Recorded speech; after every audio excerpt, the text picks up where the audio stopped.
өлбөй турган экен.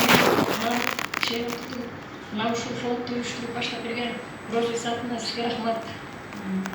Жалпы байкоочу кеңеш сиздердин курамыңыздарга улан кандай иштесе, сиздер да ушундай иш алып барып, уландын өмүрүн түбөлүктүү кылып, мына туулган күнүнө тууралап абдан жакшы иштеп турсаңыздар, ошо силер канчалык улан жөнүндө туулган күнүндө ушундай бир мыкты журналисттер чыгарып, уландын өлмөс өчпөстүгүн билгизип турсаңар, бул да бизге демеу болот.